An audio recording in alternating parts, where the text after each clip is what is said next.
সুপ্রিয় দর্শক, আমি সিরাজুল ইসলাম আপনাদের সবাইকে আমন্ত্রণ জানাচ্ছি এশিয়ান টেলিভিশনের লাইভ টক শো টেবিল টকে। আশা করি সবাই ভালো আছেন। প্রিয় দর্শক, আজকের টক শোর বিষয় হলো রাজনীতির নানা সমীকরণ, কী বার্তা দিচ্ছে বিএনপি।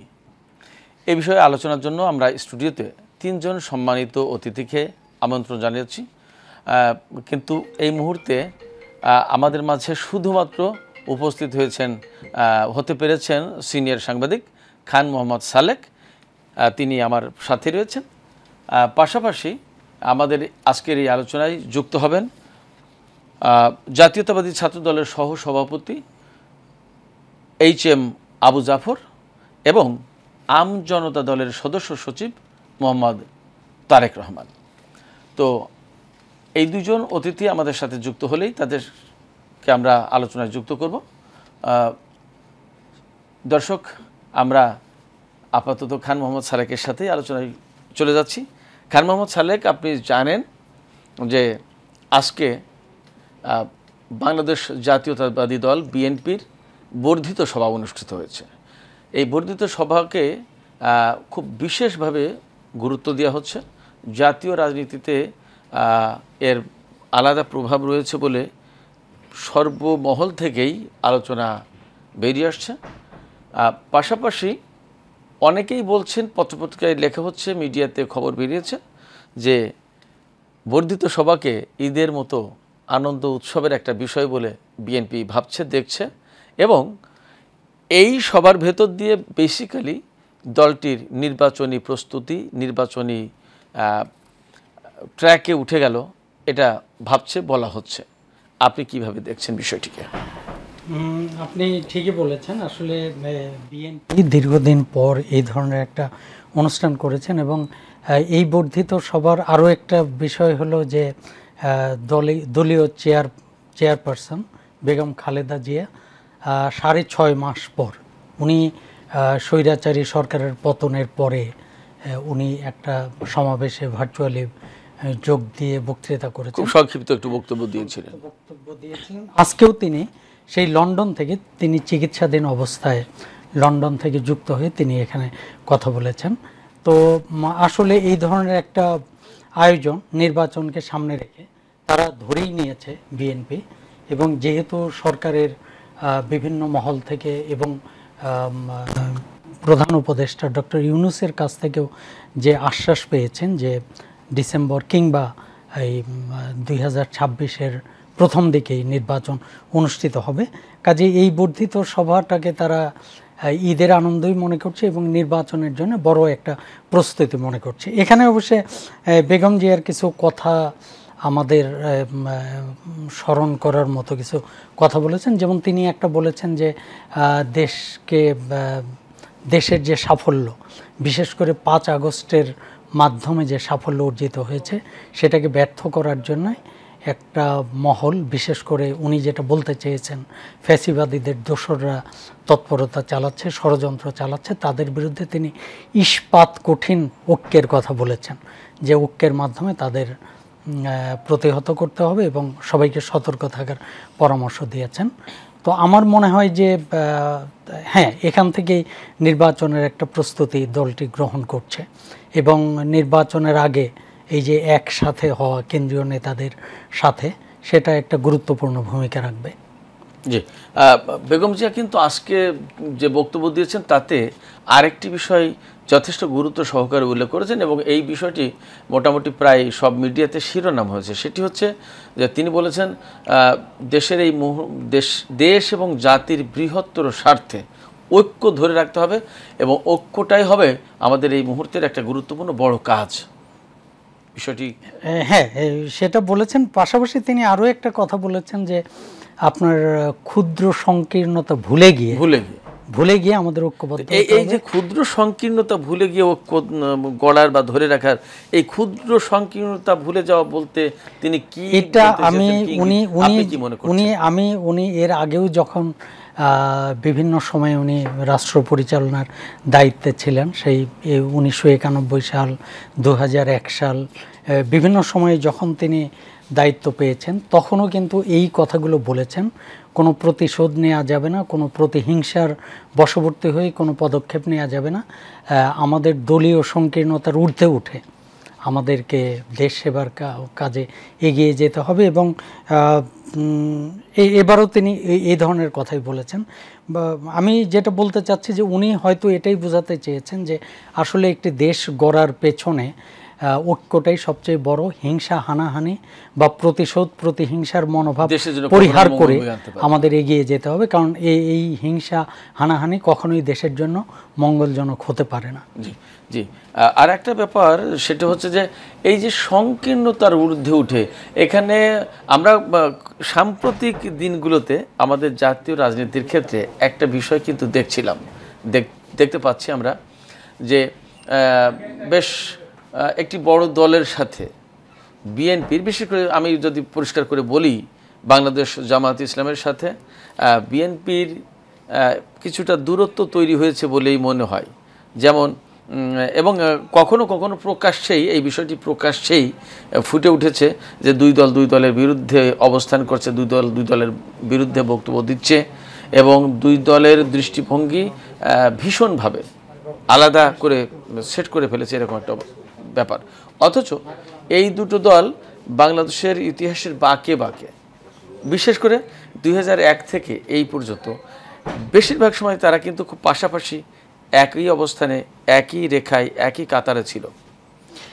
এটা আপনার শুধু 2001-এ না, এর আগেও তারা একসাথে অনেক স্বৈরাচার বিরোধী আন্দোলনের সময় তারা যুগপৎ আন্দোলনে তারা একসাথে ছিল।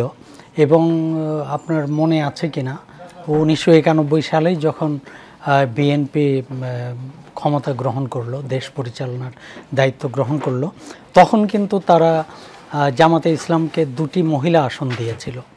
কাজেই তাদের এই ঐক্য কিন্তু অনেক আগের থেকেই, কিন্তু 1993 সালে এসে এই ঐক্যে একবার ফাটল ধরেছিল এবং তখন জামাতকে গ্রহণ করেছিল আওয়ামী লীগ, মানে আমাদের তাদের ভিতরে একটা নতুন, হ্যাঁ, তাদের মধ্যে একটা ঐক্য তৈরি হয়েছিল। এবং তখন আপনার মনে আছে কিনা যে ওই সময়ে কিন্তু কিছু ধর্মীয়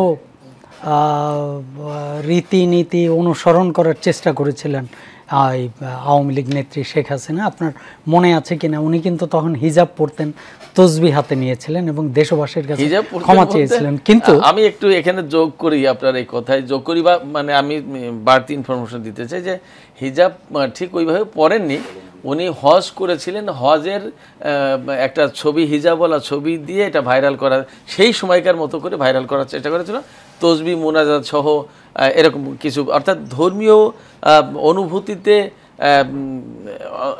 এক রকমের প্রভাব ফেলে, এরকম একটা অবস্থা দিতে চেয়েছে না। কিন্তু এটা নিয়ে আরেকটু বলি যে বিষয়টি ছিল যে উনি হজ করে আসার পরে 40 দিন পর্যন্ত উনি হিজাব পরেছেন, এটাই বলা হয়। কিন্তু এরপরে কিন্তু তিনি আরও কয়েকবার উমরা হজ করেছেন, তখন কিন্তু উনি হিজাব ধরেননি। আমি এই জন্যে কথাটা বললাম যে কারণে ওই ঘটনাটা খুব মানে দৃষ্টান্ত দেওয়ার মতো ঘটনা, যে উনি হিজাব পরেছিলেন এবং তসবি হাতে নিয়েছিলেন, এগুলো পরে উনি পরিহার করেন।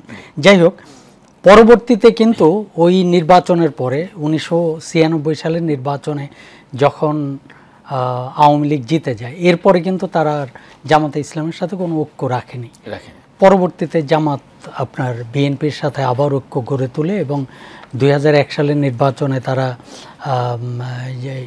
বিএনপির সাথে ছিল এবং পরবর্তীতে 2টো মন্ত্রিত্বও নিয়েছে তারা এই বিএনপির কাছ থেকে, এবং তাদের পুরো 5 বছরই তারা এই 2জন মন্ত্রী সেই ক্যাবিনেটে ছিল। জি সালেহ খান, আমরা আপনার এই আলোচনা কন্টিনিউ করব। আমরা একটু পরিচয় করে দিই। দর্শক আমাদের মাঝে এরই মধ্যে যুক্ত হয়েছেন, এসে উপস্থিত হয়েছেন জাতীয়তাবাদী ছাত্র দলের সহসভাপতি HM আবু জাফর এবং আমজনতা দলের সদস্য সচিব মোহাম্মদ তারেক রহমান। আমরা তাদের কাছ থেকেও আলোচনা শুনবো। জি সালেহ খান, আপনি বলছিলেন একটু সংক্ষেপ করুন। আমি যেটা বলছিলাম যে এবার এই অন্তর্বর্তীকালীন সরকার আসার পরে বিএনপি শুরু থেকেই নির্বাচনের কথা বলে আসছে এবং এখনও আজকেও বেগম খালেদা যে একটা কথা বলেছেন যে ন্যূনতম সংস্কারের পরে নির্বাচন। অন্যদিকে তারেক রহমান আজকে একটা কথা বলেছেন যে সংসদ নির্বাচনের আগে যদি স্থানীয় সরকার নির্বাচন দেয়া হয় তাহলে ফ্যাসিবাদের দোসররা সুবিধা নিতে পারে সেখান থেকে। তো এখন শুরু থেকেই বিএনপি নির্বাচনের কথা বলছে, জামাতে ইসলামী বলছে যে বেশি সংস্কারের পরে, বেশ কিছু সংস্কারের পরে তারা নির্বাচনে যাবে। এবং আপনার বিএনপি যে কথাটা বলছে, বিএনপির বিভিন্ন সময়ে বিভিন্ন অনুষ্ঠানে নেতৃবৃন্দ বলছেন যে আমরা আগে যেটা করেছি সেটা নির্বাচনের জন্য একটা ঐক্য, কিন্তু এখন আমরা সম্পূর্ণ আলাদাভাবে আমরা আমাদের কর্মসূচি নিয়ে সামনের দিকে এগিয়ে যাব। অনেক ধন্যবাদ খান মোহাম্মদ সালেক, আপনার কাছ থেকে বেশ লম্বা আলোচনা শুনলাম। জনাব আবু জাফর, আপনার কাছে আমরা শুনতে চাই, সেটি হচ্ছে আপনি নিশ্চয়ই এরই মধ্যে শুনেছেন যে খান মোহাম্মদ সালেক, তিনি সিনিয়র সাংবাদিক, তিনি বলছিলেন যে আপনার দল অর্থাৎ বাংলাদেশ জাতীয়তাবাদী দলের ভারপ্রাপ্ত চেয়ারম্যান জনাব তারেক রহমান, তিনি বলেছেন যে যদি সংসদ নির্বাচনের আগে স্থানীয় নির্বাচন হয় তাহলে ফ্যাসিবাদের দোসররা সুবিধা পেতে পারে। আমার প্রশ্ন হচ্ছে, সংসদ নির্বাচন হলেও কি সেই ফ্যাসিবাদের দোসররা সুবিধা পাবে না, বা এমন কোনো মেকানিজম করা হয়েছে আপনার দৃষ্টিতে যে সংসদ নির্বাচন হলে ফ্যাসিবাদের দোসররা সুবিধা পাবে না? ধন্যবাদ আপনাকে। এশিয়ান টিভির যারা দর্শক আছে, আজকে দীর্ঘ 7 বছর পরে একটা মুক্ত পরিবেশে বাংলাদেশ জাতীয়তাবাদী দল বিএনপির বর্ধিত সভা অনুষ্ঠিত হয়েছে। প্রোগ্রাম এখনো চলছে। আমাদের এটার স্লোগান সুদৃঢ় ঐক্যই রুখে দিতে পারে সকল ষড়যন্ত্র। আমরা দেখছি যে গত 16 বছরের যে লড়াই সংগ্রাম আন্দোলন, গণতন্ত্রের জন্য যে আন্দোলন, সেই আন্দোলনের চূড়ান্ত পরিণতি দেশে জুলাই আগস্টে একটি ছাত্র জনতার গণঅভ্যুত্থান হয়েছে। গণঅভ্যুত্থানের মাধ্যমে ফ্যাসিস্ট হাসিনা পালিয়ে যেতে বাধ্য হয়েছে। এর ফলে আমরা একটা নতুন করে একটা বাংলাদেশ রাষ্ট্র বিনির্মাণের জন্য কাজ করে যাচ্ছেন বিএনপির ভারপ্রাপ্ত চেয়ারম্যান জনাব তারেক রহমান। বাংলাদেশ, আপনারা জানেন যে বাংলাদেশের মানুষ গত 3টি নির্বাচনে ভোট দিতে পারেনি। মানুষের ভোটাধিকার কেড়ে নিয়েছে এই ফ্যাসিস্ট সরকার। সেই ভোটের অধিকার রক্ষার জন্য বাংলাদেশের মানুষ আন্দোলন করেছে, সংগ্রাম করেছে, জীবন দিয়েছে, অনেকে গুম খুন হয়েছে, অনেক নেতাকর্মী। তো ফ্যাসিস্টের পতনের পরে মানুষের ভোটাধিকার ফিরিয়ে দেওয়াটাই আমাদের ফার্স্ট প্রায়োরিটি হওয়া উচিত, এবং সেটাই বিএনপির ভারপ্রাপ্ত চেয়ারম্যান জনাব তারেক রহমান বলেছেন যে যদি জাতীয় নির্বাচনের আগে স্থানীয় সরকার নির্বাচন দেওয়া হয় তাহলে ফ্যাসিস্টদেরকে পুনর্বাসনের প্রকল্প হবে এটা একটা। কারণ ফ্যাসিস্টরা কিন্তু এখনও ঘাপটি মেরে বসে আছে।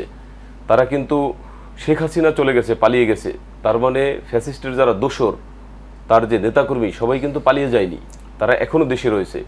সেজন্য জাতীয় নির্বাচনের জন্য মানুষের যে আকাঙ্ক্ষা, মানুষ যে ভোট দিতে পারেনি, জাতীয় নির্বাচনের মাধ্যমে একটা সরকারের পরিবর্তন হয়, একটা নতুন সরকার আসে, যে সরকারটা নতুন করে আসবে জনগণের ভোটে, সে জনগণের সামনে একটা ম্যান্ডেট, জনগণের সামনে একটা ইশতেহার দেবে। সেই ইশতেহারের উপর ভিত্তি করে জনগণ যাকে পছন্দ করবে তাকেই ভোট দিবে। সেই জনগণের ইচ্ছা অনুযায়ী, জনগণের ইচ্ছার প্রতিফলন যাতে ঘটে, সেজন্যই একটা জাতীয় সংসদ নির্বাচন প্রয়োজন।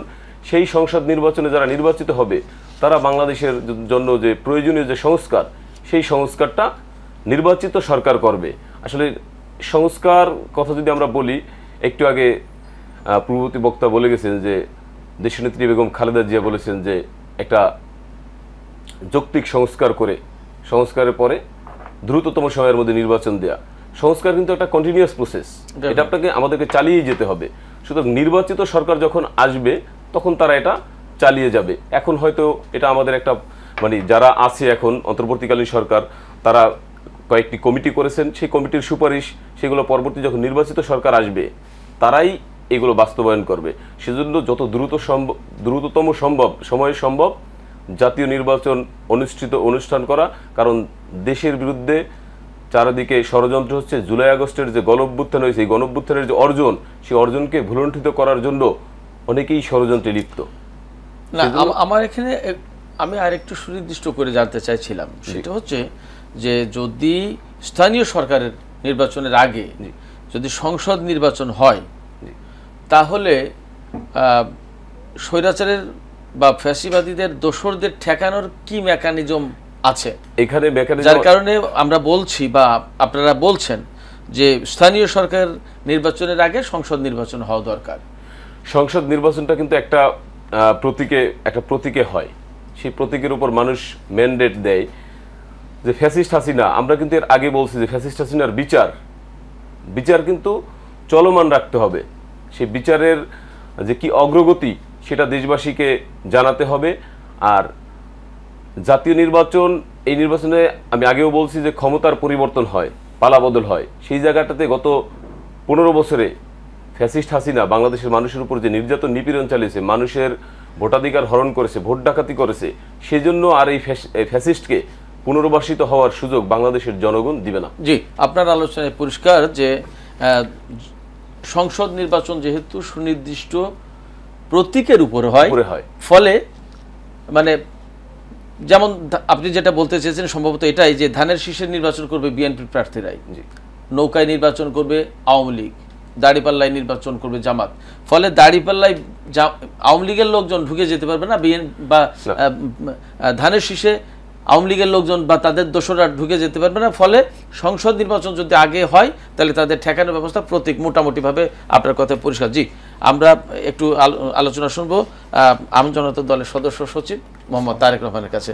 আপনার কাছে আমাদের জানতে চাওয়া যে আজকে বিএনপির বর্ধিত সভা হয়েছে, যদিও আপনি সরাসরি এই দলের না, তবুও এই যে বর্ধিত সভা এটাকে মোটামুটি একটা নির্বাচনী আমেজ এর ভেতরে পাওয়া গেছে, একটা ঈদের খুশি বাংলাদেশ জাতীয়তাবাদী দলের ভেতরে দেখা যাচ্ছে এবং মোটামুটিভাবে মোটা দাগে সব গণমাধ্যমে এইরকমই একটা আবহ দেওয়ার চেষ্টা করা হয়েছে যে এইটা বাংলাদেশকে নির্বাচনী মহাসড়কে তুলে দিল। আপনি কি সেরকম কিছু মনে করছেন? এটা বিএনপির সাংগঠনিক একটা প্রোগ্রাম, এটা বিএনপির প্রোগ্রাম, এটাতে অন্যরা আনন্দিত হওয়ার কিছু নাই। আসলে আমি অন্যরা আনন্দের কথা বলি যে বাংলাদেশ মোটা থেকে কি নির্বাচনী মহাসড়কে উঠলো বলে মনে হয় আপনার? কেন? যখন ডক্টর ইউনূস স্যার বলছে ডিসেম্বর নাগাদে একটা ইঙ্গিত দিয়েছে, সেনাপ্রধানও ইঙ্গিত দিয়েছে, তখন থেকেই নির্বাচনের আমেজ শুরু হয়ে গেছে। এবং দেখেন জামাতে ইসলাম স্থানীয় সরকার নির্বাচনের কথা বললেও তারা কিন্তু প্রার্থী ঠিক করে ফেলেছে। সংসদ নির্বাচনে শুধু প্রার্থী ঠিক করেনি, আবরার ফাহাদের খুনি ছাত্রলীগের সাধারণ সম্পাদক বুয়েট শাখা, তার যে অ্যাডভোকেট হিসেবে আছেন শিশির মনির, তাকেও মনোনীত করেছেন সুনামগঞ্জ 2 আসনে। সো তারা আটঘাট বেঁধে নিয়ে নামছে, এমনি বলছে স্থানীয় সরকার নির্বাচন আগে চাই, কিন্তু কেউ কিন্তু প্রস্তুতির ক্ষেত্রে কমতি রাখছে না। স্থানীয় সরকার নির্বাচন কারা আগে চাচ্ছে? প্রথমত যাদের জাতীয় নির্বাচন করার ফিটনেস নাই বা জাতীয় নির্বাচন করার মতো ফিগার নাই, তারা ওই জায়গা থেকে একটা স্পেস চাচ্ছে যে তাদের ফিগার তৈরি হওয়া পর্যন্ত তার একটু সময় দরকার। এটা মুখ ফুলে বলতে পারে না, এখন বলতেছে স্থানীয় সরকার নির্বাচন চাই। স্থানীয় সরকার নির্বাচনটা হলো ঝড়ে বক পড়ার মতো, যে কে কই থেকে কে বের হয়ে আসবে কোনো ঠিক ঠিকানা নাই। আর এই ঝড়ে বক পড়ার সুযোগেই আওয়ামী পুনর্বাসনের সুযোগটা বেশি, এবং আওয়ামী পুনর্বাসনের ক্ষেত্রে কেউ কমতি রাখছে না। দেখেন এই সময়ে এসে আওয়ামী কাউন্সিলররা প্রেস ক্লাবে আমাদের মতোই দেখতে কিছু অ্যাক্টিভিস্ট রাজনৈতিক কর্মীকে নিয়ে স্থানীয় সরকার কাউন্সিল তাদেরকে পুনর্বাসনের জন্য দাবি জানায়, এবং কত বড় ধৃষ্টতা বলে যে এদেরকে পুনর্বাসন না করলে জুলাই গণ অভ্যুত্থানের স্পিরিট ব্যাহত হচ্ছে। তো এইরকম আমার কাছে যেটা মনে হয়, এই যে নির্বাচন নিয়ে কিছু মানুষ বলতেছে জুলাই আন্দোলনের স্পিরিট ব্যাহত হচ্ছে বলতে আসলে কোন স্পিরিটকে বলতে চান? এটা আমি জানি না। এটা হলো ওই হাসনাত, সার্জিস, নাসির, ওরা এই কাউন্সিলরদের টাকা খেয়ে ওরা বলতেছে যে জুলাই স্পিরিট ব্যাহত হয়ে যাচ্ছে এই কাউন্সিলরদের পুনরায় নিয়োগ না দিলে। আমরা খুবই কারণ খুঁজতেছিলাম, কারণ খুঁজে পাচ্ছিলাম না। তো এই হলো একটা অবস্থা। আমি জানতে চাই, এবং তারা কিন্তু ওই কাউন্সিলরদের কাছ থেকে বলছে আপনারা যদি আমাদেরকে সহযোগিতা করেন, মানে এই যে নাসিরদেরকে যদি রাজনৈতিক বিনির্মাণে সহযোগিতা করে তাহলে কাউন্সিলর হিসেবে সুপারিশ করবে। এখন এরা কারা এরা হলো আওয়ামী লীগের কাউন্সিলর, এখন আওয়ামী লীগের কাউন্সিলরদের কাছ থেকে সহযোগিতা চাচ্ছে। এখন তাদের একটা বোঝাপড়া হয়ে গেছে, সেই বোঝাপড়ার বাস্তবায়নে যখন আমরা ভেটো দিলাম যে আমাদের রক্তের উপর দিয়ে গিয়ে এই কাউন্সিলরদের পুনর্বাসন করতে হবে, তখন ভোল পাল্টায় হঠাৎ করে বলতেছে স্থানীয় সরকার নির্বাচন তাহলে আগে দিয়ে দেন। ওই একই জায়গায় ঘোর পাক খাচ্ছে। আমি আপনাকে সিম্পলি বলি, নির্বাচন বিলম্বিত করতে কারা চায়? যে কোনো একটা ম্যাসাকারের পরে কিছু সুশীলের আবিষ্কার হয়, তারা এই ম্যাসাকারের মধ্যে বাই চান্সে লিডার হয়ে যায় এবং তারা ক্ষমতাকে এনজয় করতে থাকে। এই ধরনের মানুষগুলোর সংখ্যা খুব ছোট, বাট তাদেরকে media, camera, light, camera, action এগুলো খুব ভালো হয় তাদের ক্ষেত্রে। তারা এখানে বারবার সবাইকে শোনাচ্ছে, একটা ন্যারেটিভ দাঁড় করাচ্ছে যে নির্বাচন খারাপ জিনিস। এখন এই যে বাই চান্সে নেতা, তাদের মনের খায়েশ পূরণ করার জন্য আমরা আরও অনেক সময়, এখানে কিন্তু ইউনূস স্যারের কিন্তু কোনো খায়েশ নাই, উনি কিন্তু একটা টাচ দিয়ে দিছে, ডিসেম্বরে নির্বাচন হবে, সেনাপ্রধানের কিন্তু খায়েশ নাই, সে কিন্তু টাচ দিয়ে দিছে। খায়েশটা কাদের? যারা ওরা কিন্তু ইউনূস স্যারকে জড়ায় একটা মাখামাখি অবস্থা, যে ইউনূস স্যার এই ধরনের খারাপ কাজ করছে। জি জি, জনাব তারেক রহমান, আপনার বক্তব্য একদম পরিষ্কার। যে বিষয়টা আরেকটু কথা আলোচনা ছিল, যদিও আপনি খানিকটা এড়িয়ে গেছেন, সম্ভবত বিষয়টি আবু জাফরের দিকে ছুড়ে দিয়েছেন বা ঠেলে দিয়েছেন, যে নির্বাচন বর্ধিত সভা যেহেতু বিএনপির, আপনার দলের না সরাসরি, সেক্ষেত্রে হয়তো বিষয়টি তার দিকে ঠেলে দিয়েছেন। আমরা তার কাছ থেকে শুনবো বিষয়টি নিয়ে। দর্শক, সময় হলো ছোট্ট একটা বিরতির, সঙ্গেই থাকুন, আমরা খুব শিগগিরই ফিরছি। দর্শক, বিরতির পর আমরা আবারও ফিরে এলাম, দেখছেন টেবিল টক। বাংলাদেশ জাতীয়তাবাদী দলের অঙ্গ সংগঠন জাতীয়তাবাদী ছাত্র দল করি, প্লাস যারা বিএনপির রাজনীতি করে, এর বাইরে যারা বাংলাদেশের সাধারণ মানুষ, আপামর জনতা, সবাই আজকে উচ্ছ্বসিত বেগম খালেদা জিয়ার বক্তব্য শুনে। বেগম খালেদা জিয়ার বক্তব্য আপনারা নিশ্চয়ই শুনেছেন, যে তার বক্তব্যের মধ্যে কিন্তু ঐক্যের ডাক ছিল। ঐক্যের ডাক ছিল। তিনি সবাইকে বলছেন যে ঐক্যবদ্ধ হওয়ার জন্য, এবং এই জুলাই আগস্টের গণঅভ্যুত্থানকে ভিন্ন পথে নেওয়ার জন্য, এই অর্জনকে নস্যাৎ করার জন্য অনেকেই ষড়যন্ত্র করছে। সেই ষড়যন্ত্র রুখে দেওয়ার জন্য বিএনপির নেতাকর্মীদেরকে এবং দেশবাসীকে একই সাথে ঐক্যবদ্ধ হওয়ার কথা বলছেন।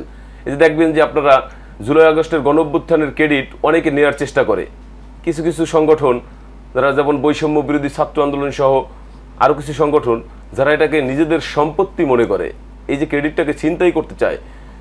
৭১-এর মুক্তিযুদ্ধ আওয়ামী লীগ না করলেও এই মুক্তিযুদ্ধে আওয়ামী লীগের অধিকাংশ নেতাকর্মী ভারতে পলাতক ছিল, অথচ তারা এই মুক্তিযুদ্ধের চেতনাকে বিক্রি করে বাংলাদেশে রাজনীতি করছে, একটা মুক্তিযুদ্ধের ব্যবসা করছে। ঠিক একইভাবে এই যে বৈষম্য বিরোধী ছাত্র আন্দোলন সহ অন্য অন্য কিছু সংগঠন, তারা এই জুলাই আগস্টের গণঅভ্যুত্থানকে নিজেদের অর্জন বা নিজেদের সম্পত্তি বলে এটাকে সংকীর্ণ করে রাখতে চায়। কিন্তু এই জুলাই আগস্টের গণঅভ্যুত্থান কিন্তু বাংলাদেশের আপামর জনতা, ছাত্র জনতা সবাই করেছে, আমরা করেছি। অবশ্যই আমরা করেছি। 16 জুলাই যখন আবু সাইদ এবং ওয়াসিম আকরাম ছাত্রদলের প্রথম শহীদ শাহাদাত বরণ করেছে, 17 জুলাই কিন্তু আমরা গায়েবানা জানাজা দিয়েছিলাম বাইতুল মোকাররমে। সেদিন আমরা পুলিশের সাথে আমাদের কিন্তু সংঘর্ষ হয়েছে, গায়েবানা জানাজা নামাজে পর্যন্ত বাধা দিছে। সেদিন তারেক ভাই আমরা কিন্তু একই সাথে ছিলাম বাইতুল মোকাররমের উল্টো পাশে, আমরা সেই লড়াইটা করেছি। এবং একটা পর্যায়ে এই যে বৈষম্য বিরোধী ছাত্র আন্দোলন, যেটা সেটার নামই কিন্তু হয়ে গেল যে ছাত্র জনতার আন্দোলন। একটা পর্যায়ে আর বৈষম্য বিরোধী আন্দোলন থাকলো এটা নাই। এবং তারা কিন্তু অনেককে দেখেছেন যে তারা কিন্তু ব্যালেন্স হয়ে গেছে, কেউ সরকারের সাথে তার কেউ ব্যালেন্স হয়ে গেছে। আমি এই জন্য গণঅভ্যুত্থানের কথাটা বলছি। দেশনেত্রী বেগম খালেদা জিয়া কিন্তু আজকে বলছেন যে এই গণঅভ্যুত্থান এটা ছিল ছাত্র জনতা এবং বিএনপি নেতা কর্মীদেরকে উদ্দেশ্য করে বলছে, ছাত্র জনতা এবং আপনাদের সম্মিলিত প্রয়াসে এই গণঅভ্যুত্থান হয়েছে। দেশনেত্রী বেগম খালেদা জিয়া কিন্তু বলেন নাই যে বিএনপির একক নেতৃত্বে গণঅভ্যুত্থান হয়েছে। বিএনপির ভারপ্রাপ্ত চেয়ারম্যান জনাব তারেক রহমান, তিনিও কিন্তু কখনোই এই আন্দোলনের ক্রেডিট নিতে চাননি, কখনোই নিজের কথা বলেননি। অথচ এই আন্দোলনের নেপথ্যে থেকে যদি সবচেয়ে বেশি ভূমিকা পালন করে সেটা তারেক রহমান।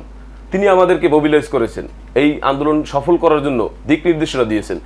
শুধুমাত্র জাতীয়তাবাদী ছাত্রদলের 149 জন নেতাকর্মী শাহাদাত বরণ করেছে এই আন্দোলনে।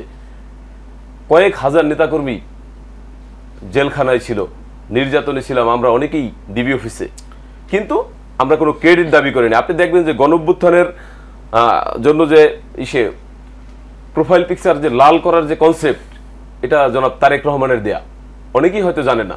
বাট তারেক রহমান কখনোই এই ক্রেডিট নিতে চাননি।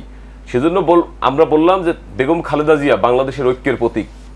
সবসময় বাংলাদেশে যখন সংকট হয়েছে বেগম খালেদা জিয়া ঐক্যের ডাক দিয়েছেন এবং বাংলাদেশ থেকে তিনি কখনোই দেশ ছেড়ে পালিয়ে যাননি, তার পালিয়ে যাওয়ার রেকর্ড নেই। তিনি সবসময় বলেছেন যে আমার একটাই ঠিকানা, সেটা হচ্ছে বাংলাদেশ। তিনি আজও বলছেন যে আমি যুক্তরাজ্যে চিকিৎসাধীন আছি, কিন্তু আমি আপনাদের সাথেই রয়েছি, আমি বাংলাদেশের মানুষের সাথে রয়েছি এবং ফিরবো। জি, ধন্যবাদ আপনাকে। জনাব খান মোহাম্মদ সালেক, আপনি একটু বলেন, যেমন আবু জাফর বলছিলেন যে বেগম খালেদা জিয়ার এই বক্তব্য শুধু দলীয় নেতা করবে না, আপামর জনসাধারণ সবাইকেই একরকমের উদ্বুদ্ধ করবে, মানুষ একরকমের উচ্ছ্বসিত।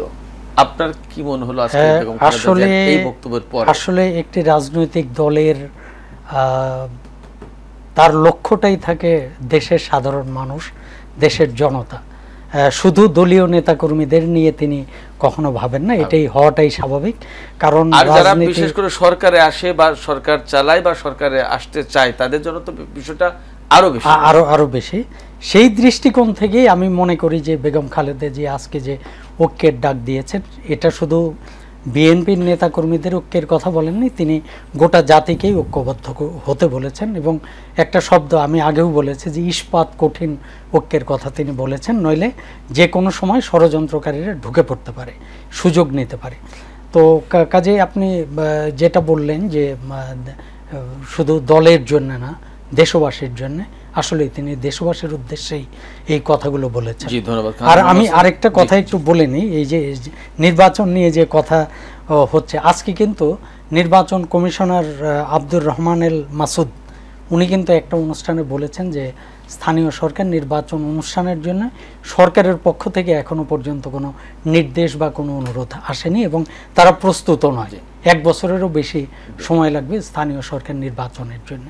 কাজে আমরা ধরে নিতে পারি যে সংসদ নির্বাচনটাই আগে হচ্ছে। এবং এরকম কথা সরকারের সব পক্ষ থেকেই নির্বাচন সংক্রান্ত যত আলোচনা এসছে তাতে এই কথা পরিষ্কার সবাই বলেছেন, জাতীয় সংসদ নির্বাচন কবে কখন হবে, স্থানীয় সরকার নির্বাচনের ব্যাপারে তাদের পক্ষ থেকে খুব একটা তেমন কিছু শোনা যায়। থ্যাংক ইউ জনাব তারেক রহমান। আমি আপনার কাছ থেকে আরেকটু শুনতে চাই, আপনি আলোচনার সময় বলছিলেন দুটো ব্যাপার আমার কাছে খুব পয়েন্ট হয়েছে, আমি মনে করি যে এটা আলোচনা হওয়া দরকার। আপনি বলছিলেন যে আওয়ামী লীগের কাউন্সিলরদের সমর্থন চেয়েছে সার্জিস হাসনাতরা এবং তারা আগামীকাল শুক্রবার তারা একটি রাজনৈতিক দলের আত্মপ্রকাশ ঘটাতে যাচ্ছে।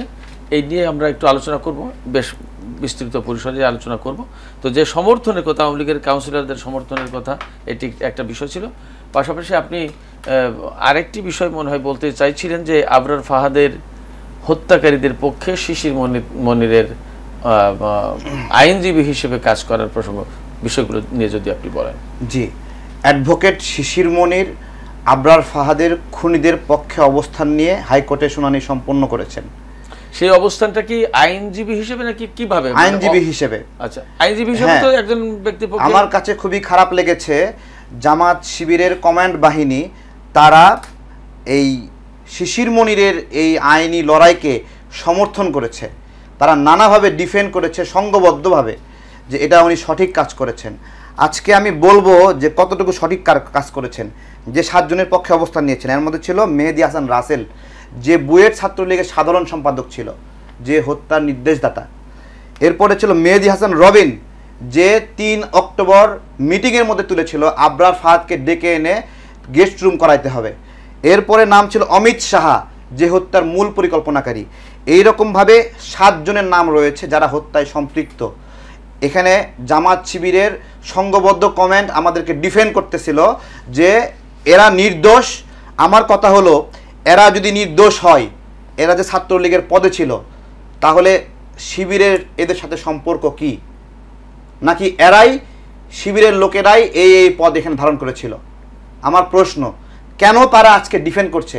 আমরা যখন ধরলাম তখন শিশির মনির ফেসবুকে স্ট্যাটাস দিচ্ছে যে উনি হাইকোর্টের রায় যাই হোক আপিল বিভাগে কারো পক্ষে অবস্থান নেবেন না, এবং উনি বলেছেন যে হাইকোর্টের শুনানি করে ফেলেছেন। আমার প্রশ্ন, হাইকোর্টের শুনানি যে উনি করে ফেলেছেন, উনার এই শুনানির ফলে ছাত্রলীগের সাধারণ সম্পাদক রাসেল যদি তার ফাঁসির আদেশ থেকে চেঞ্জ হয়ে যাবজ্জীবন হয়, অথবা অমিত শাহর শাস্তি ফাঁসি থেকে যদি চেঞ্জ হয়ে যাবজ্জীবন হয়, আমরা শিশির মনিরের চামড়া তুলে নেব। সে এই হাইকোর্টের শুনানি করেছে, সে তো এখন সরে গেলে হবে না, এখনো সুযোগ রয়েছে, অ্যাফিডেভিট করে বক্তব্য প্রত্যাহার করতে হবে। আমরাও আইন আদালত কিছু বুঝি, আমরা এখনো আইন, আমি লতে পড়াশোনা করছি, এটা সুযোগ রয়েছে।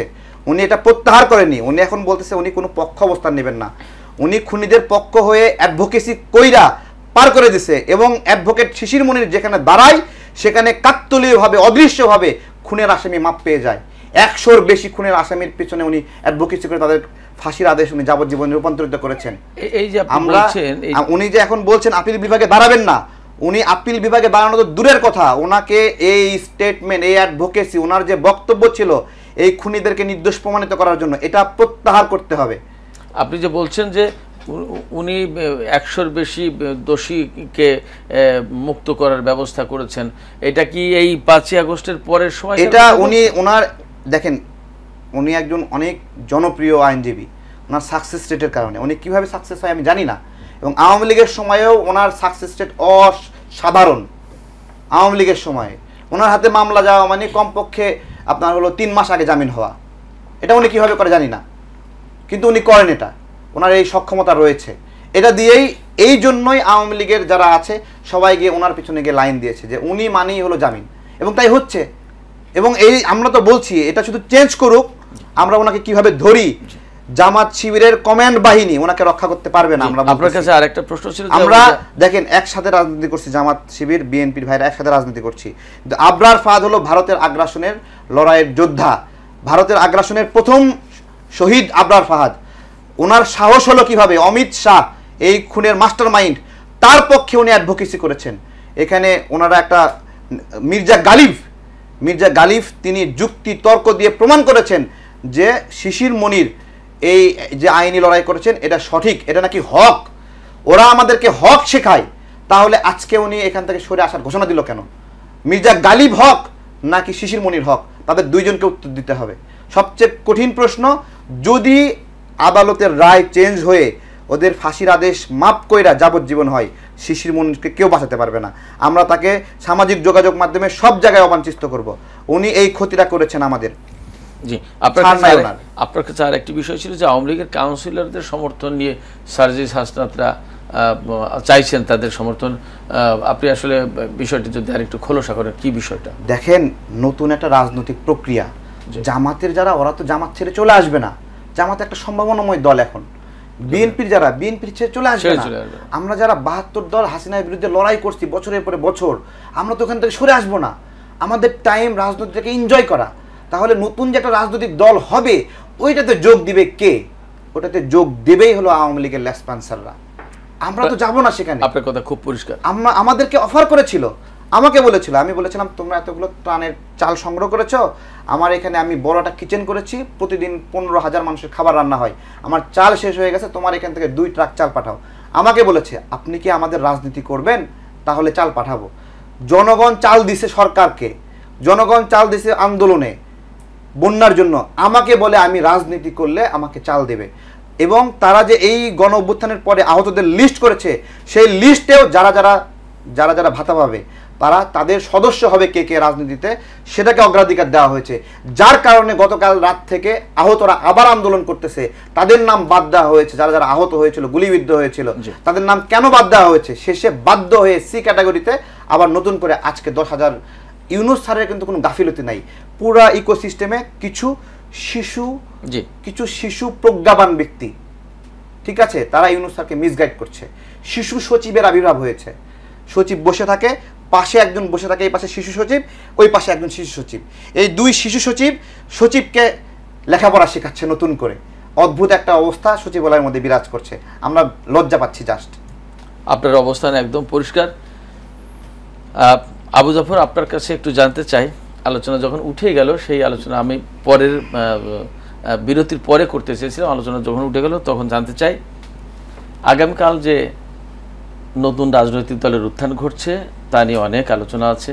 একরকমের বক্তব্য আছে নাহিদ ইসলাম সরকারের থেকে দীর্ঘ সময় পার করে একেবারে শেষ মুহূর্তে এসে তিনি দলের প্রধান হচ্ছেন, তার মানে সরকারের থেকে রাজনৈতিক দল গঠন করার সমস্ত সুযোগ সুবিধা তিনি ব্যবহার করেছেন। আরেকটি বিষয় হচ্ছে যে নতুন রাজনৈতিক দল আসলে সেটা বিএনপির জন্য কোনো চ্যালেঞ্জ তৈরি করবে কিনা? কারণ এই প্রশ্ন আসছে এই কারণে যে এই যে সম্ভাব্য নতুন রাজনৈতিক দল, সেই ব্যাপারে সম্ভবত বিএনপির পক্ষ থেকে সবচেয়ে বিরোধিতা বা এদের বিরুদ্ধে বক্তব্য যা আসছে এদের কাছ থেকে আসছে বিএনপির পক্ষ থেকেই। আপনি কি বলেন? দুটো বিষয় ছিল, একটা বিষয় হচ্ছে সরকার থেকে সুবিধা নিয়ে রাজনৈতিক দল গঠন করা, আর বিএনপি কোনো চ্যালেঞ্জ অনুভব করছে কিনা। এটা আমরা বলবো সরকার থেকে রাজনৈতিক দল গঠন করা এক ধরনের কিংস পার্টি গঠন। এই কিংস পার্টি গঠনের প্রক্রিয়া আমরা আরো কয়েক মাস আগে থেকেই দেখছি। 5ই আগস্টের পরে তারা এই যে সরকারি সুযোগ সুবিধা নিয়ে বিভিন্ন জেলায় গিয়ে নাগরিক কমিটির নামে, বৈষম্য বিরোধী ছাত্র আন্দোলনের নামে সরকারি সুযোগ সুবিধা নিয়ে মিটিং করেছে, সমাবেশ করেছে। এটা কিংস পার্টি গঠনের একটা প্রক্রিয়া বলেই আমরা মনে করি। আর আরেকটা বিষয় আপনি বলছেন যে এই নতুন রাজনৈতিক দল গঠনকে বিএনপি কিভাবে দেখে। বিএনপি নতুন রাজনৈতিক দল গঠনকে স্বাগত জানায়, কারণ বিএনপির প্রতিষ্ঠাতা শহীদ রাষ্ট্রপতি জিয়াউর রহমান বাংলাদেশে বহুদলীয় গণতন্ত্রের পুনঃপ্রবর্তক। বাংলাদেশে যে সমস্ত রাজনৈতিক দল, শেখ মুজিব সকল রাজনৈতিক দল নিষিদ্ধ করে গেছিল বাকশালের মাধ্যমে, আওয়ামী লীগ সহ জামাত ইসলামী সহ সকল রাজনৈতিক দলই বাংলাদেশে নিষিদ্ধ ছিল। শহীদ রাষ্ট্রপতি জিয়াউর রহমান সকল রাজনৈতিক দলকে রাজনীতি করার সুযোগ দিয়েছে, সবাইকে নিয়ে রাজনীতি করা, বহুদলীয় গণতন্ত্র চালু করা, সেই সুযোগ তিনি তৈরি করেছেন। তার প্রতিষ্ঠিত দল বাংলাদেশ জাতীয়তাবাদী দল কখনোই কোনো রাজনৈতিক দলের জন্ম হলে সেটা তাতে আতঙ্কিত নয়, বরং স্বাগত জানায়। কিন্তু এই রাজনৈতিক দল গঠনের মাধ্যমে কেউ যদি সরকারি সুবিধা নেয়, কিংস পার্টি হতে চায়, জনগণের ম্যান্ডেট নিয়ে, জনগণের ভালোবাসা নিয়ে রাজনীতি করুক, প্রতিযোগিতায় আসুক, সেটা আমরা স্বাগত জানাই।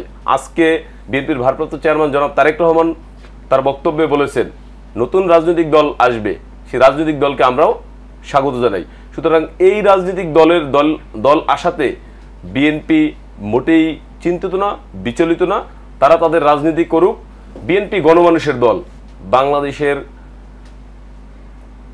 56,000 বর্গমাইলের সকল জায়গায় বিএনপির অবস্থান রয়েছে, বিএনপির সামাজিক ভিত্তি রয়েছে। বিএনপি গত 16 বছর একটা ফ্যাসিস্ট হাসিনার বিরুদ্ধে লড়াই সংগ্রাম করেছে। এখন যারা আসতেছে তাদের তো আসলে লড়াই সংগ্রামের ইতিহাস নাই। একটা স্বল্প সময় লড়াই সংগ্রাম করছে। এখানে আরেকটা জিনিস বলতে চাই, আপনি এর আগে নির্বাচন নিয়ে একটা কথা বলছেন, বলতে চাই নির্বাচন, জাতীয় নির্বাচন তারা কেন আগে চায়? এর কারণ হচ্ছে এরা অনেকে তো ফ্যাসিস্ট শেখ হাসিনার দোসর ছিল, অনেকে তো ফ্যাসিস্ট শেখ হাসিনার আমলে ভোট দিয়েছে। অনেক বলতে দু একজনের আমরা যদি বলি, যেমন সার্জিস, বৈষম্য বিরোধী ছাত্র আন্দোলন, বা এখন যে জাতীয় নাগরিক পার্টি হচ্ছে, যেটা আমরা শুনতে পেলাম যে উত্তরাঞ্চলীয় সমন্বয়ক ছাত্রলীগের নেতা ছিল, ছাত্রলীগের প্যানেল থেকে 21 হলে সে নির্বাচন করেছে। সুতরাং তারা তো ওই যে ভোট ডাকাতের যে নির্বাচন, সেই নির্বাচনে তারা ছিল, তারা সবাই ভোট ডাকাতির সাথে যুক্ত ছিল এক সময়, তাই তারা ভোট দিয়েছে। কিন্তু মানুষের যে ভোট, 16 বছর যাবৎ মানুষ ভোট দিতে পারে নাই, সেই মানুষের যে জন আকাঙ্ক্ষা, ভোট দেওয়ার যে আকাঙ্ক্ষা, সেই আকাঙ্ক্ষাকে তারা ধারণ করে না, লালন করে না। সেই জন্য জাতীয় নির্বাচনকে তারা প্রলম্বিত করতে চায়। জি, থ্যাংক ইউ, আপনি চমৎকার বলেছেন। আমরা আরো শুনবো। দর্শক, আমাদের আলোচনার পর্যায়ে আরেকটি বিরতি নিতে হচ্ছে, আপনারা সঙ্গে থাকুন, আমরা খুব শিগগিরই ফিরছি। দর্শক, বিরতির পর আমরা আবারও ফিরে এলাম, দেখছেন টেবিল টক। জনাব খান মোহাম্মদ সালেক, আপনার কাছে সর্বশেষ আমরা খুব সংক্ষিপ্ত সময় পাবো, খুব বেশি সময় পাবো না, অল্প পরিসরে আপনি বলবেন। সেটা হচ্ছে যে এই যে ছাত্রদের নেতৃত্বে যে রাজনৈতিক দল গঠন হতে যাচ্ছে, এত বড় বড় রাজনৈতিক দল থাকার পরেও গঠন হচ্ছে, তাতে আমাদের জাতীয় রাজনীতিতে কি প্রভাব ফেলতে পারে বলে মনে হয় এই দল? আমি এইখানে একটু ওনার বক্তব্যের সাথে সংক্ষেপেই বলবো। সেটা হলো, কিংস পার্টি কিন্তু বাংলাদেশে এর আগেও হয়েছে। বিএনপি, জাতীয় পার্টি, এরা কিন্তু ক্ষমতায় থেকে দল গঠন করেছে। বিএনপি কিন্তু জনপ্রিয় দল হয়েছে, জাতীয় পার্টি কিন্তু জনপ্রিয় হতে পারেনি। এবং তাদের যে ছাত্র সংগঠন, ছাত্র দল আজকে অনেক শক্তিশালী, কিন্তু এই জাতীয় পার্টির যে ছাত্র সংগঠন, প্রথমে নতুন বাংলা ছাত্র সমাজ, পরবর্তীতে জাতীয় ছাত্র সমাজ, তাদের কিন্তু কোনো অস্তিত্বই নেই। কাজে এইটা আমাদের ভাবতে হবে যে কেন বিএনপি জনপ্রিয়, জাতীয় পার্টি কেন জনপ্রিয় না। এটার এই প্রশ্নের উত্তর পেলেই কিন্তু আমরা বুঝতে পারবো কালকে যে দলটি হতে যাচ্ছে সেটা কতটা সফল হতে পারবে। আগেও 111-এর সময়ে কিন্তু ফেরদৌস আহমেদ কোরেশির নেতৃত্বে একটি দল করার চেষ্টা হয়েছিল, কিন্তু সেই দলের কোনো অস্তিত্বই নেই। আর কালকে যে দলটি হচ্ছে, তারা বলছে নতুন ধারার একটা দল করবে। তবে আমি একটু আশাবাদী যে তারা যে আন্দোলনে যে কারিশমা তারা দেখিয়েছে।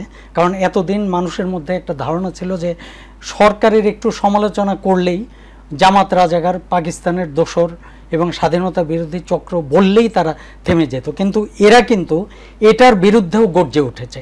যখন এদেরকে রাজাকারদের প্রেতাত্মা বলা হলো তখন কিন্তু এরা গর্জে উঠলো, এবং সেই গর্জে ওঠার পরেই কিন্তু একসময় এটা ছাত্র জনতার আন্দোলনে পরিণত হলো। এবং আপনি নিশ্চয়ই জানেন যে জনতা কিভাবে মাঠে নেমেছিল এবং তারা সন্তানকে কিভাবে মাঠে নামিয়ে দিয়েছিল।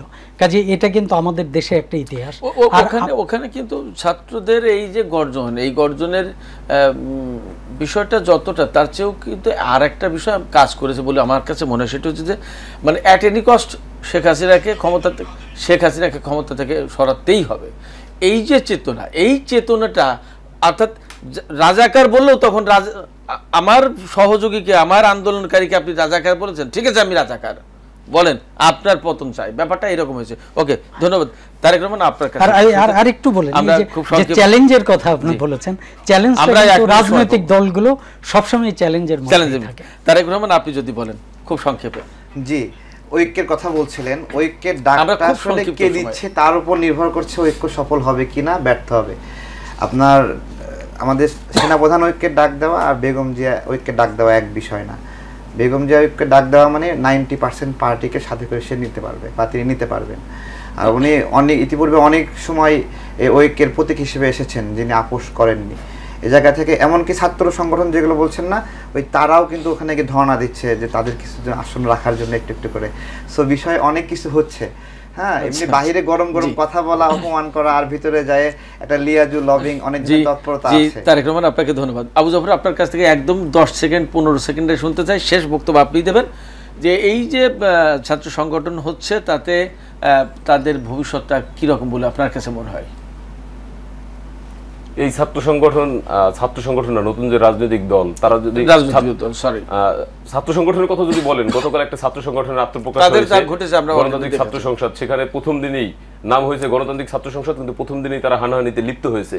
আর নতুন রাজনৈতিক দল, তারা যদি গণমানুষের আকাঙ্ক্ষাকে ধারণ করে রাজনীতি করতে পারে, তাহলে হয়তো তারা ভবিষ্যতে বাংলাদেশের রাজনীতিতে সাস্টেইন করবে। আর যদি মনে হয় যে একটা সরকারি সুযোগ সুবিধার মাধ্যমে মানে কিছু মানুষকে টেনে, এই যে কিংস পার্টি বলতে যেটা বোঝায়, সেই ধরনের পার্টি করতে চায়, তাহলে এটার আর এইরকম একটা অবস্থায় কি গণমানুষের আকাঙ্ক্ষা ধারণ করা সম্ভব? তারা যে অবস্থান থেকে কাজ করছে, তাদের আসলে যেই জুলাই আগস্টের আন্দোলনকে পুঁজি করে, এই আন্দোলনকে পুঁজি করে তারা যে রাজনীতিটা করতে চাইছে, তারা ইতিমধ্যেই বাংলাদেশের মানুষের কাছে তারা কালার হয়েছে, নেতিবাচকভাবে কালার হয়েছে। তারা ইতিমধ্যে অপরাজনীতিও করেছে, বিভিন্ন জায়গায় মানুষকে ট্যাগিং দিয়ে আন্দোলনের যে ফসল বা ক্রেডিট, এই ক্রেডিট ছিনতাই করে তারা ইতিমধ্যে মানুষের কাছে কালার হয়েছে। এবং আমরা বিভিন্ন সময় দেখেছি এখন কিন্তু তারা চাঁদাবাজি, টেন্ডারবাজি, ব্যবসা, সরকারি ঠিকাদারি, এইগুলো তারা কিন্তু করছে। এগুলো করার মাধ্যমে তাদের যে ভাবমূর্তি ছিল, সে ভাবমূর্তি তারা ধরে রাখতে পারেনি। এবং এই যে একটু আগে আমার এক বক্তা বলছেন যে এই যে গণঅভ্যুত্থান কিন্তু একদিনে হয় না। পৃথিবীর যত দেশে গণঅভ্যুত্থান হয়েছে, এটা একটা প্রেক্ষাপট আছে। বাংলাদেশে এই গণঅভ্যুত্থান হয়েছে 16 বছরে বিএনপি যেই মানুষের ভোটাধিকার লড়াইয়ের আন্দোলনের নেতৃত্ব দিয়েছে, সেই আন্দোলনের চূড়ান্ত পরিণতিতে এসে জুলাই আগস্টের গণঅভ্যুত্থান হয়েছে। আপনি 5 সেকেন্ড একদম শেষ করব। আপনার তাদের দেখেন, একটা জনপ্রিয় টিম হঠাৎ রাতারাতি অজনপ্রিয় হয়ে যাওয়া চারটিখানি কথা না। আপনি যেই সমন্বয়ক শব্দটার সাথে সবাই ভালোবাসত, এখন সমন্বয়ক বললেই গালি দিচ্ছে। এটা কিন্তু ব্যাপক একটা নেগেটিভ। ঠিক আছে, এটাকে তারা কিভাবে ডিফাইন করবে আমি জানি না। আপনার কথা বুঝতে পেরেছি, এটার মধ্যে সব পরিণতি লুকায় আছে। জি, আপনার কথা বুঝতে পেরেছি। সুপ্রিয় দর্শক, আমরা আজকে যে আলোচনা করলাম তার ভিতর দিয়ে একটা বিষয় পরিষ্কার, যে দেশ গঠনের জন্য ঐক্য প্রয়োজন। এবং আজকে বিএনপির যে বর্ধিত সভা, দীর্ঘদিন পর তাদের বড় পরিসরের রাজনৈতিক একটা প্রোগ্রাম হলো। সেই প্রোগ্রামে বিএনপির চেয়ারপারসন বেগম খালেদা জিয়া বক্তব্য রেখেছেন। এর মধ্য দিয়ে তিনি ঐক্যের কথা বলেছেন, সেনাপ্রধান ঐক্যের কথা বলছেন, বিএনপির ভারপ্রাপ্ত চেয়ারম্যান তারেক রহমান সবসময় ঐক্যের কথা বলছেন, সরকারের পক্ষ থেকে ঐক্যের কথা বলা হচ্ছে। সেক্ষেত্রে আমরা মনে করি যে বাংলাদেশকে যদি সামনের দিকে এগিয়ে নিয়ে যেতে হয়, বাংলাদেশকে যদি একটি উন্নত রাষ্ট্রে পরিণত করতে হয়, তাহলে ঐক্যের কোনো বিকল্প নেই। সেই ঐক্য ধরে রেখে রাজনৈতিক দলগুলো আগামী দিনে তারা পথ চলবে এবং সুষ্ঠু সুন্দর একটা নির্বাচন হবে। আমরা সেই আশাবাদ ব্যক্ত করে আজকের আলোচনা এখানেই শেষ করছি। আপনারা সবাই ভালো থাকুন। খোদা হাফেজ।